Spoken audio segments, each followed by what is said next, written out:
আসসালামু আলাইকুম। আজকে ছোট একটি ভিডিও নিয়ে আসলাম। বর্তমান সময়ে আমাদের বেবিদের কিন্তু ইংরেজি ল্যাঙ্গুয়েজটা প্রপারলি জানাটা খুবই প্রয়োজন। আশেপাশে খেয়াল করলে দেখবেন ৩, ৪, ৩.৫ বছর, ৫ বছরের বাচ্চারা কিন্তু ফ্লুয়েন্টলি ইংরেজিতে কথা বলতে পারছে। ওরা কিভাবে পারছে আর আমাদের বেবিরা কেন পারছে না? প্রপার গাইডলাইনের অভাবে। আমি এটাই বলবো।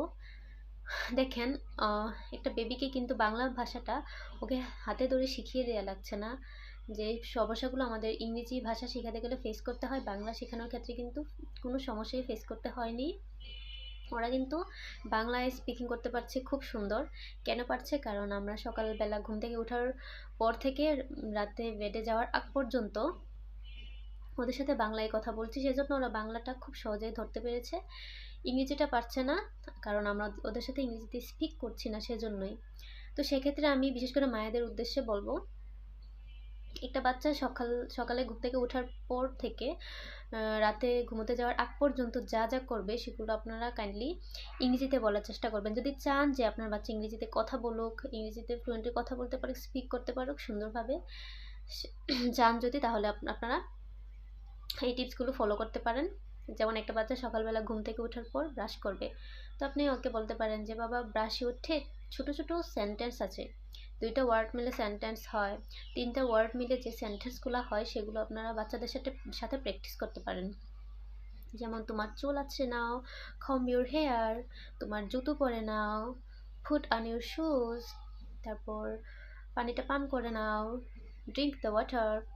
তেমন ছোট ছোট অসংখ্য সেন্টেন্স আছে যাতে ঘুমোতে যাওয়া পর্যন্ত।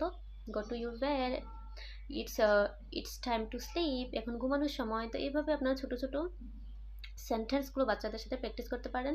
কিছুদিন প্র্যাকটিস করার পর দেখবেন ওরা নিজ থেকেই বলছে, আপনার বলা লাগছে না, ওরা নিজেই আপনাকে বলবে যে মামনি কাম হেয়ার। যেগুলো আমি আমার নিজের অভিজ্ঞতা থেকে বলছি, আপনাদের সাথে শেয়ার করছি। আর ভার্বস, যেগুলো অ্যাকশন ভার্বস আছে, ওগুলো বাচ্চাদেরকে শেখাতে পারেন। আমি রানঅফের ক্ষেত্রে কি করেছি, ওকে যেমন রাইট অর্থ লেখা, রিড অর্থ পড়া, আমি ওকে এভাবে শেখাইনি। আমি শিখিয়েছি যে বাবা লিখে ইংরেজি কি, তুমি যে লিখছো, এই যে লিখে ইংরেজি কি, তুমি যে এই যে আঁকা আঁকি করছো, উল্টাপাল্টা যে আঁকা আঁকি করছো, আঁকা আঁকি করা ইংরেজি কি, আঁকা ইংরেজি কি। এই যে তুমি খেলা করছো, বল ব্যাট দিয়ে খেলা করছো, খেলা করা ইংরেজি কি। তারপর লাফ দিচ্ছ, যে লাফ দিয়ে ইংরেজি কি। এই যে তুমি খাচ্ছো, খাওয়া ইংরেজি কি।